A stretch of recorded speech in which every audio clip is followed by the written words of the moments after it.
It's the Health in the Real World podcast. It's time to start the show with Chris Janke as your host. Here to give you everything that you need when it comes to fitness strategies. We keep it simple and easy. It's your roadmap to get healthy. You don't need equipment and you don't need a gym.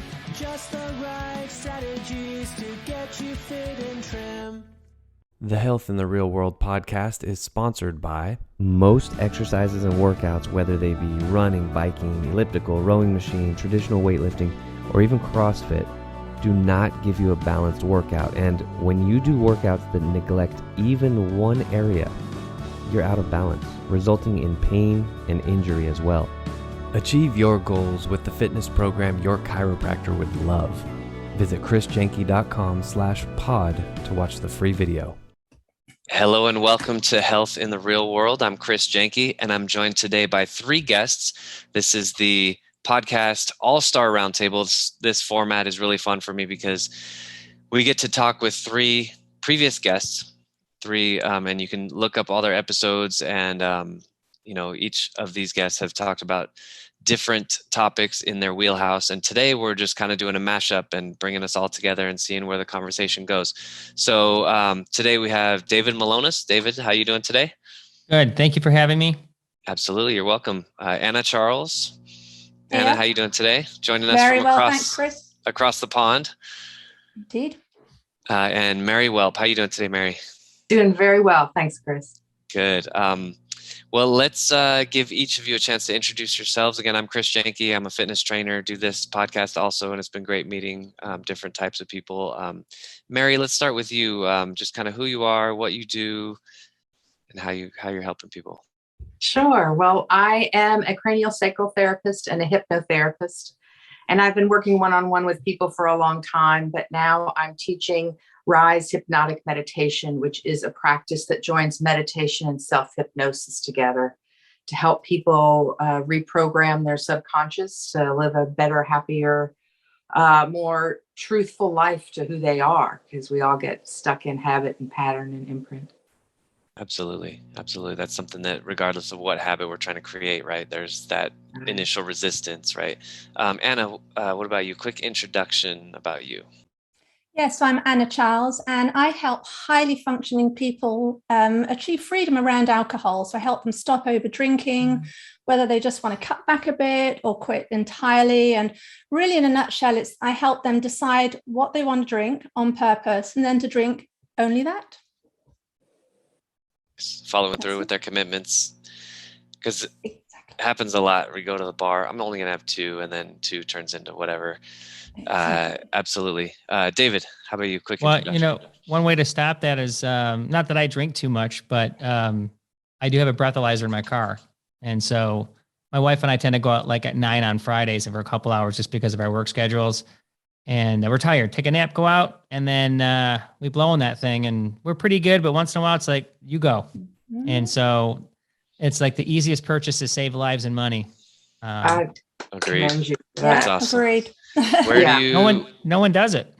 Yeah, that seems like it would be a very easy. I mean, even if you're a total jerk face, just because you don't want to get arrested, and you don't care about anyone else but yourself, but you're talking about other people, just safety. Where do you buy a breathalyzer?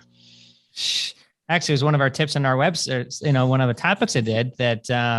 I do all my research. I find the best ones out there. Right? This one's a Backtrack. And so it's like NHTSA certified. So, you're getting a good product. You just get it off Amazon. They have their own website, but yeah, it's a BAC capitals, then track. I paid $40 for mine, Worth it. I blow twice to make sure it's getting the same reading, and it works. It's pretty consistent. And you can tell by the way you feel, Well, David, what you're talking about really hits me close to home. My daughter was in an automobile accident 5 years ago, was hit head on by a drunk driver, and a passenger in the car passed away. And so she went and spoke before the Massachusetts legislature, trying to get a law passed that if you've been arrested for a DUI, that you have to have one of these devices in your car after that to be able to drive. And the law was passed. Awesome. So, so I really commend you. You're ahead of the game. I mean, in that you're taking responsibility for yourself. Well, the funny thing is, if there wasn't courts, money, and power, every car should have a breathalyzer as a requirement built into it, just like you can get satellite radio. And if if they have some biometric identification, you can't get around it. Eventually, they could make that technology where this would eliminate a lot of this, almost all of it. 100%. I think it's the law in France, actually. I think, if I'm right, in France, you do have to have one in your car. I could be speaking out of turn, but I'm fairly sure that's right. And so that law that was passed, is that it's not like it has to be built into the car, but you just have to have one in the car? No, you have to. Yeah. And I'm not even sure if the state actually puts them in your car to where it won't function unless you do breathe into it. But this is after you've already been arrested for drinking and driving. Yeah, it's an interlock device. And I've known some people who've dealt with it. Yeah. So, it's an aftermarket thing, but you could build something to a vehicle that you would not, it would be just look like any other component on your car, and you would just have to do something and blow in there somehow. But I actually own this stock that they have the patent on the global patents on the breathalyzer for pot. Mm-hmm. So it's another thing that in some countries in Europe, they are definitely looking to keep their teenagers from doing that, where they want that to be a norm, where at least they could buy it and use it, but still not built into a car. Right. And I don't know if it necessarily, I don't know. I think if you've already been caught for a DUI, like, I don't understand why you would even fight this. Like, all right, my fault. Like, that was a really bad decision. Yes, I will have a breathalyzer in my car. But I wonder how much pressure alcohol companies put on legislatures as well, because it's all about money. Everything's about money. Well, you just have to look at how much, one of the things I deal with clients is how much it's socialized. Alcohol is totally and utterly socialized. You go out, have a drink, you feel sad, you have a drink, buy a birthday card, it's all about drink, aprons drink, and they have a lot to gain by this. It's an incredibly addictive substance. We learn very early that it makes us feel good, and we go ahead and do that until it becomes habit, whether it's a huge habit or, in my client's case, not that big a deal necessarily, but just enough to sort of restrict them from living a full life. So I think you're right, Mary. I think there's a lot that goes on behind the scenes to keep things as they are. Yeah. Those are called lobbyists. Yeah. Throw them out. Yeah. Yes. Yeah, they have an excessive amount of power in this democracy, but they have like many, many, many, many votes and a lot of influence in our political system. But it's really interesting. They must have, because to me, I think, I'm in business to help people, and the money comes from helping people. And it's always kind of struck me as like, how do you live with yourself if your business needs are put above people? And if something is obviously the right decision, how do you rationalize that to yourself that, your stock options are literally more important than potentially saving thousands or tens of thousands, or I don't know how many lives, but just very interesting to me. Yeah. David, quick introduction. That was a good segue. See, this is what I like happening. I like when the guests talk to each other. It's not all about me asking you guys questions. But David, you have a podcast. Tell us a little bit about your podcast and what you do. Yeah, the deviation was my fault, so I take the full blame. No, it was awesome. That's what I like. Yeah, so I know. Here's the theme: we're all doing something here individually to help others. So, yeah, my podcast is personal finance. It's called Something on My Mind. Born in April 2020, my wife is a COO of a nationally recognized wealth firm in Michigan. She's not on it now, but created it to take her knowledge, my knowledge. I'm a financial coach, and on the side, and I wrote a personal finance book in 2005. So basically, we have a show that we launch twice a week, a full length on Mondays, and then a finance tip on Thursdays. It's a couple minutes long. And basically, we just have a kind of fun, feel good, conversational topics, I guess, on finance. We cover everything under the sun. There's anything we can't talk about, but we make it so it's a little, again, fun and relaxed and understandable rather than reading off cue cards or a book. And we're about in our second year now, and we're doing well. Nice. So you're already doing the fun, relaxed environment, just like what we're doing today. So we got a few themes, obviously it's called Health in the Real World. We got health. It's definitely a theme for all of us. We got alcohol, which is, like you said, you drink when you're happy, you drink when you're sad, you drink when you're celebrating. My birthday was a couple days ago. I had some drinks. I had some wine last night. But when I'm by myself, I don't drink. Like I never buy alcohol at the store, but if someone's, it's always like, oh, have a drink. All right. And then finances, like what you're talking about, David. So, I'm just gonna start the questioning very broad, and let's see where it goes. What's happening in your guys' lives right now? What's on the table? Like, what are you looking at a lot? And, what's got you thinking? Can't get any broader than that.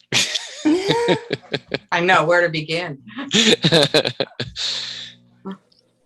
I'm gonna let one of the ladies go first. That's very gentlemanly of you.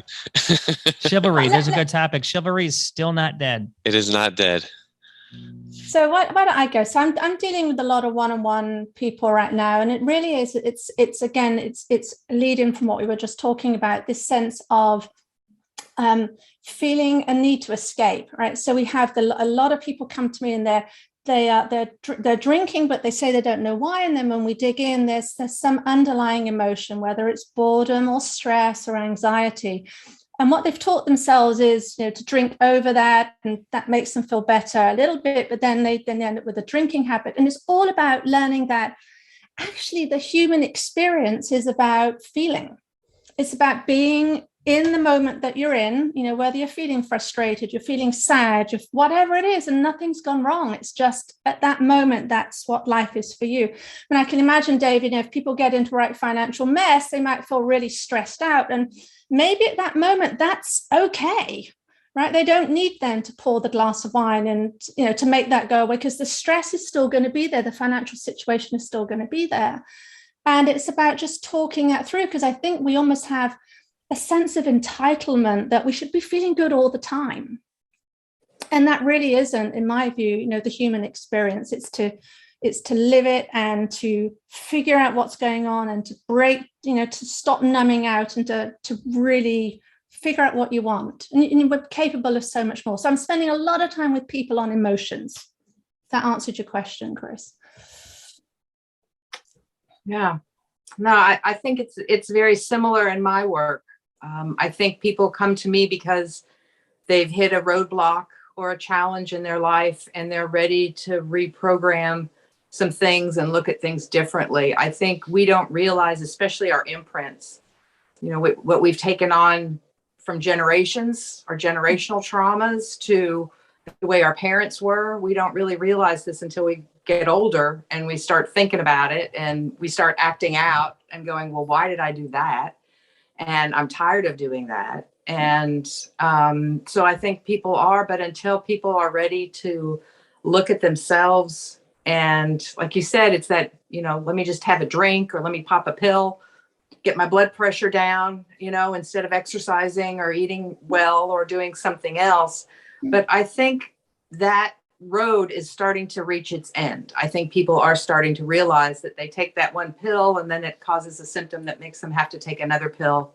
And I think more and more, or maybe it's just me being an optimist, but I feel like people more and more do want tools, do want to look at themselves, do want to be better. And the only way really to do that is to deal with our own thoughts and our own thought patterns. Our brains also are wired for safety. They're not wired for happiness. So I can also see if when we're not feeling safe, when we're anxious, when we're depressed, when, life is stressful, let's have a drink, let's have a pill, let's have a smoke, because it's that immediate quick fix. Yeah. Yeah. Mm-hmm. Well, and I'd love to know more about brain chemistry and alcohol, because I think a lot of that, that our brain is getting triggered. We're changing that brain to think a different way really helps. Oh, yeah. And the reward of alcohol is so huge. I mean, it's so big. It's so much, because we have other pleasant rewards. Holding someone's hand makes us feel good. But a glass of Chablis, doesn't compare. And so we get very used to that reward. So when we feel that stress, the brain goes to that very quickly. because the better something makes us feel, the more ingrained and the quicker the response is. And that's why you end up drinking without even knowing you drink. Yeah, gotta have more. Yeah. You know, a lot of times you're predisposed to this stuff. And usually a problem that you have with something that you're abusing has a result of something else that caused it, right? So use it to cope, right? And I'm no therapist, but I know enough. And if someone's drinking because they're stressed, that makes sense, right? If someone cheats on somebody in a marriage, it's probably there's something wrong in their marriage, more than likely. Or someone can be just a jerk, which means their marriage wasn't right anyway. So you can contribute all these things. The problem with us is that people are actually, as humans, we're really weak. We're not strong. And if you especially grow up or have things happen in life that doesn't give you good influences to build character and test, because you always have to go through tests. If you don't have that, you get to a certain point in life, then it's hard to turn back to change those habits, because you're like, I need this coping to manage the other things that I'm not taking care of, right? Yeah. And you can always do better. I've had a lot of health problems. This is more of a health show, but I've always been good about taking care of my body, and I learned over the years. And then like in December, I have a livable cancer, but I got cancer, but I thought I could die. And so that's the good part. But like, hey, the doc's like, well, you got to be a vegetarian now. And I'm like, all right, well, some things I'm already good toward that. And I don't know if I'll ever make it but I'm like, all right, well, maybe I'm a pescatarian now, but I changed this and that. I started drinking a lot less, which I don't drink a lot, but I used to have like a glass of wine at night. Now I don't even drink during the week. I might drink on Friday and Saturdays, have a couple margaritas or something. And I find out that I don't even take naps anymore because I'm cleaner and I'm healthier. And there's like something else I did when I was doing very well anyway, but I think I'm not the norm and I'm not perfect, but I'm always thinking, but I think the problem is people need to take one little thing and then say, what am I going to do on this basket of things that are all in the same category? And I'm going to pick one thing off and a little thing off over here, get some easy pickings, knock those out because they're easy. It builds a little confidence, and then start working on the other ones a little bit and work your way up. You can't just go take the big thing over here and make it happen. And it does. And I think people just think that's how that's going to happen because they see the big picture. Most humans aren't designed to start off small and build yourself up. They see what's way out here because the media and people and whatnot are out there telling you that you can do that or see these big achievable things. In reality, you just got to put the time in a little bit, and it can get there. It's usually proven if you make the right decisions. And I don't know about the both of you, but what I see is failure is part of the process, right? You've got to fail in order to learn how to do it. You have to break on your plan and do these things, and then you learn that that didn't go well. What can I do differently? And I think that helps David with those smaller steps. It keeps it real, because so many people say, I'm going to go back to day one, right? I'm going to be perfect. It's going to start now. And you've not been perfect for 30 years. And now all of a sudden you want to be. And that's back to that dream. So I completely agree. Small steps to get to the vision. Yeah, I think, I used to set all kinds of goals on New Year's Day. And I was like the New Year's resolutioner. And just like you said, Anna, it was like all about being perfect and how long can I sustain this perfection? And it was interesting. I was on a run just this morning. And again, I'm always into goals, and I was doing affirmations, and what I realized that just hit me square in the face this morning on the run was that all these affirmations were just BS. I was affirming things that didn't exist because I thought that's what you do. You have your vision board but it was all like future. And what I realized was, no. The way to get to the great future is to have a great now. And even if the outside situation doesn't look so great, I can interpret it any way I want to. Yeah. And I saw I'm very visual, so I saw this as like a book cover almost, and I might write this book down the line, but I saw two different line graphs, and one of them was like this. It was like up and then a big crash, and then it was like up, down, crash, and then like, up, down, up. That was like Chris's external world, what it looks like, what somebody outside looking at Chris will see, like, ooh, that must have sucked when that incident happened. Oh, looked horrible. And then there's another graph, though, another line graph that's like up, up, up, up, up, up, up, up, tiny little dip, up, up, but generally up. And that other up graph was my own character development, my learning. Mm-hmm. And those times where the outside crashes, the learning has the chance to go up. It's not inevitable, because you can definitely just sit there and say, woe is me, my life sucks, this is horrible. But we definitely have the opportunity, and it's so much easier to say than actually do, but we have the opportunity to use those as amazing learning experiences. So that's what's happening with me. Pretty big insight. I love that. I love that. You've just described the United States stock market for the last 100 years. Exactly. It's up, it's down. If you can end up on the, keep going up as you chart, then you're fine. You're going to get these dips. You can only control what you can control within a certain level. And then you can't get the dips are the dips. That's life. That's environment that you can't manufacture yourself. It happens. Yeah. The way I word it is that you'll be tested, that whatever you shift, you're going to be tested on. Yeah. So it's knowing that you're going to be tested. You're ready for the test. Yeah. It's the sneak test that you fail, because those pop quizzes. Right. But if okay, you're making this shift, just be ready. In a week, you're going to get triggered. Be ready. And then it makes it a little bit easier because it's coming. I'm going to give you a good example here. This is kind of a cool thing. I'm gluten-free, need to be, right? 3 people in my family need to be that way. I went to a party a couple of weeks ago. There was a plate of brownies, all these sweets, and I don't really eat a lot that stuff, but I'll taste. I want to know I want to taste. I can do that. So this plate full of brownies sitting there, I didn't eat any of them. And when I got home, someone told me they were gluten-free. But all the other food is labeled gluten-free except that. So the funny thing is I just looked at it and I didn't think anything of it. It's brownies. I'm not eating it. And then realizing after that I could have eaten it, but I'm okay without it. That's awesome. The training. That's an A+. Very good. Yeah. That's the training. That was your test. You passed the test, but then realized there wasn't even a test. That wasn't a test. That's awesome. That's awesome. Well, I want to give each of you guys a chance to give a motivational / inspirational speech, life in general, big picture. I use the analogy like somebody pulls you in front of the university, you're the keynote speaker for the graduation. What advice would you give to recent graduates to get the most out of their lives?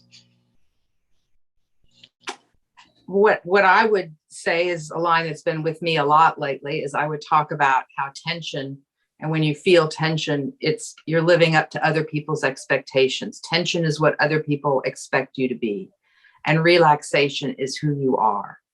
So I would suggest that they stay in their bodies as much as possible and to stay relaxed as much as possible, because our bodies work with our minds and they are talking to us all the time, and they will keep you on your path. Even if you slip off a little bit, it'll let you know and it'll bring you back if you can stay in a more relaxed frame of being. I would say building on from that, Mary, to be conscious, right? To stay fully conscious in your life, live that human experience. Don't be afraid of feeling whatever it is you're feeling, because you're capable. We're built as humans. We're built to feel. We don't need to escape. And we're just so much more capable. And I think you'll lead a fuller life, because when you don't escape, then you start to see really what's happening, and you'll make those changes themselves. You'll start to see the people you're hanging out with you actually don't want to hang out with. You only hang out with them because they drink. And these events that you go to, you don't really like because, you just thought they were fun because of the alcohol. And then you naturally create the life that you want. And it's all through being conscious. All right. So I'm going to say that I don't like graduation speeches. I think they're awesome in what they do, but it's such a cliche of you're going to be great and you're going to be out there and challenge the world and do all this, and they can get any keynote speaker they want. It's all great, but a lot of times it's a bunch of crap. I think it's motivational, but I think it's the wrong message. What you should say to people is like, listen, if you got a degree, it doesn't mean 85% of you aren't going to be in the field you got the degree in anyway. You're 22, maybe. Take your time. No rush. Go learn. Go figure some things out. Like if your goal is to go out and just go kill it somewhere and you want to go to the top right away, great. But on the whole, take time and learn. You don't have to solve these things overnight with your future, because you have to, first of all, figure out yourself, which takes time. And you're lucky if you're 30 if you figure that out.